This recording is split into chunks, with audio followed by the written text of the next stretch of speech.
ওরে যেভাবে মারছে হুজুর এইভাবে উল্টা লটকা ঝুলায় ন্যাংটা করে বাইরে আবার দরকার ছিল হুজুর। ডানা ডাঙ্গায় দেয় ডানার মধ্যে বাইরে আঞ্জেলাইছি এমন চুরেরও মারে না মানছি। ওরে বলছে গোসল করার জন্য, ও বলে করে নাই, এজন্য ওরে দুইরা এমন ভাবে মারছে। রোজার মধ্যেও নাকি মারছে, কিন্তু আমার ছেলে ভয়ে বলে নাই।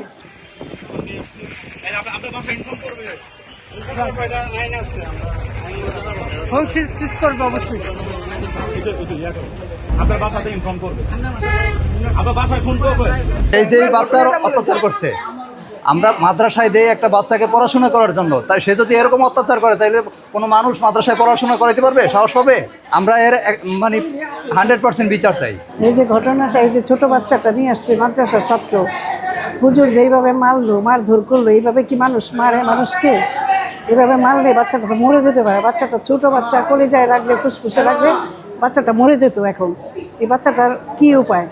হুজুর হুজুর এই কাজ করছে, এই হুজুরের আমি সঠিক বিচার চাই। তারা যদি বাচ্চা পোলামানের সাথে এরকম আচরণ করে তাহলে মানুষ কিভাবে বাচ্চা পোলামানে মাদ্রাসাত কার ভরসায় দিব? যদি হুজুররা এরকম করে, এটার জন্য মানুষের দৃষ্টিতে যেরকম বিচার হওয়ার দরকার, ওরে যেভাবে মারছে হুজুররা এইভাবে উল্টা লটকা ঝুলায় ন্যাংটা করে বাইরে আবার দরকার ছিল হুজুররে। তাইলে মানে ঠিক মতো বিচারটা হইলে মাদ্রাসা দেখে বেশি পড়তেছে বা স্কুল থেকে বেশি পড়তেছে এরকম না। যেই করুক না কেন, অথরিটিসের কোনো দোষ নাই, ওই ব্যক্তির দোষ। ব্যক্তির মানসিক সমস্যা আছে। ওই শিক্ষক কোনো শিক্ষক হওয়ার যোগ্য না, কোনো শিক্ষক এভাবে মারতে পারে না। স্যারার বাপে আইসে দেখতো আইসে পরে আইয়া দেখে স্যারায় কান্দাছে, কেড়ে কান্দ হুজুরে মারছে পরে দেখে ডেনাটা আঙ্গাইছে, ডেনাটা আঙ্গাই দেখে ডেনাটার মধ্যে বাইরে আঞ্জেলাইছি এমন চুরেরও মারে না মানছি। হ্যাঁ, তো কোনো অপরাধ করছে না শিশু মানুষ। আমরা সুস্থ বিচার চাই। হুজুরে জিগাইছি, হুজুরে কয় হ্যাঁ গোসল করে না দেখে, তো গোসল করে না। হ্যাঁ, ছোট মানুষ, বাচ্চা মানুষ, আম্মেরা বাপ মার দায়িত্ব দিয়ে আম্মেরা লেখাপড়া করাইবেন। আম্মেরা গোসল করে না, বুঝাই শোনায় গোসল করবেন। গোসল না করে দেখে হ্যাঁ কি ইমন অত্যাচার, ইমন মারতেন। যেই হুজুরে মারছে এই হুজুরে সুস্থ বিচার চাই। ওরে বলছে গোসল করার জন্য, ও বলে করে নাই, এজন্য ওরে দুইরা এমন ভাবে মারছে। রোজার মধ্যেও নাকি মারছে, কিন্তু আমার ছেলে ভয়ে বলে নাই। যেহেতু বাড়ির বললে নাকি আরো মারবে, এজন্য বলে নাই। আমরা তো আর জানি না, রোজার মাসে একবারেই ছিল, ও বলে নাই।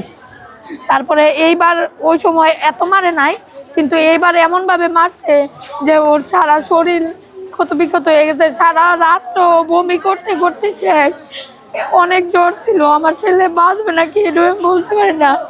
আমি চাই যে হুজুর মারছে যাতে দেখো, দশজনে দেখা যেন ওর এমনভাবে শাস্তিমূলক একটা ইয়ে হোক, যেন দশজনে দেখা আরো শিক্ষা পায়। আরো দিন কোনো মাদ্রাসায় এমনভাবে কোনোভাবে না মারে, এমন সুস্থ বিচার আমি চাই।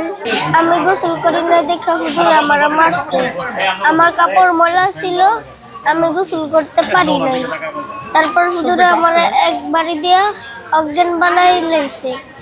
তারপর আমি ওঠার পরে আমার মারতেছে। তারপর আমি পিলারের সাথে চুষা খাইছি। তারপরে আমি কষ্ট করে উঠতে বলতেছিলাম আমি গোসল করবো, তবু আমার মারতেছে।